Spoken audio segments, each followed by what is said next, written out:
Approximately 50 people showed their support as local NDP candidate Sarah McClearly officially launched the opening of her campaign office last evening. It's located at 24E Queen Street East.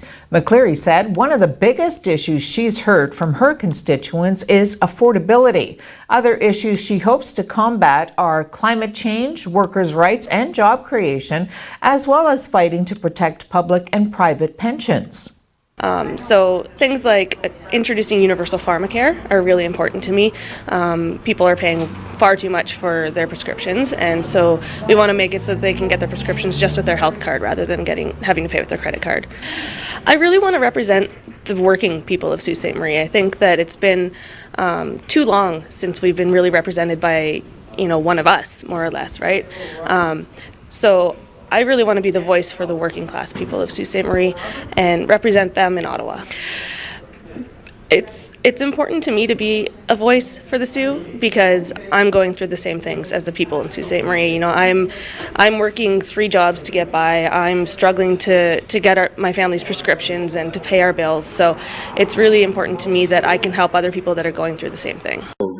We won't be bullied by other countries. We're going to stand up for our farmers, throw open the doors to new opportunities and new markets around the world. Ontario Premier Doug Ford said the province is sending a trade delegation to South Korea and to Japan next month while speaking at the annual International Ploughing Match in Verner yesterday.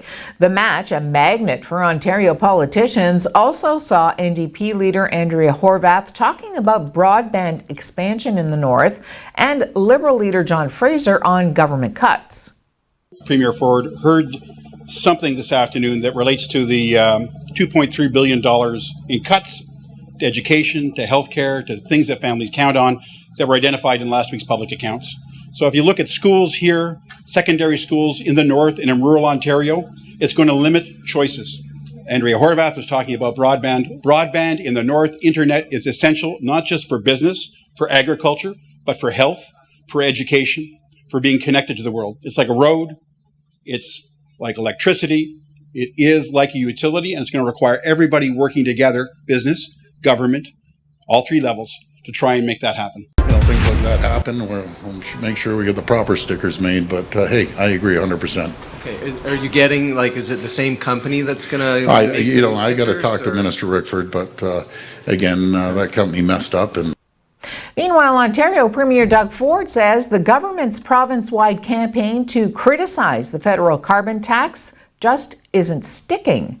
That's because the stickers decrying the tax, which gas stations are required by law to post on their pumps, were produced using the wrong adhesive and are falling off. Ford joked about the issue at the International Ploughing Match in Verner yesterday, quipping that the stickers may have worked if they'd been produced by the label company owned by the Ford family. But the Premier acknowledged that the stickers were somehow botched and vowed to fix the problem. He says the specifications were all accurate for the stickers, which became mandatory in Ontario gas stations at the end of August. He offered few details, but said he would be discussing the matter with Energy Minister Greg Rickford. Canadian manufacturers in the highly integrated auto industry are starting to feel the effects of the General Motors strike in the U.S. as workers continue to picket there. GM Canada said yesterday that about half of the production at its Oshawa assembly plant has been impacted by the strike, which has disrupted supply chains for the major automaker. Industry analyst Dennis DeRosier said Canadian auto suppliers, which export about $18 billion in parts a year to the U.S., are also expected to be feeling the effects of close to 48,000 unionized workers in the U.S. walking off the job.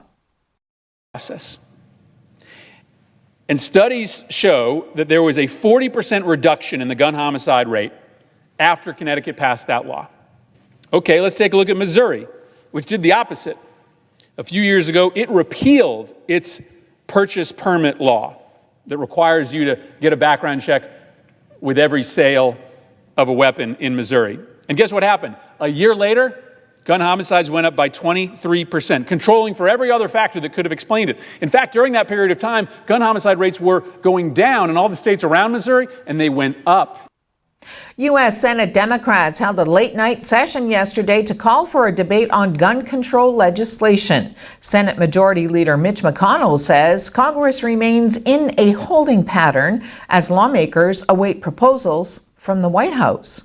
And according to Leader McConnell, he says, if the president took a position on a bill so that we knew we would actually be making a law and not just having serial votes, he'd be happy to put it on the floor.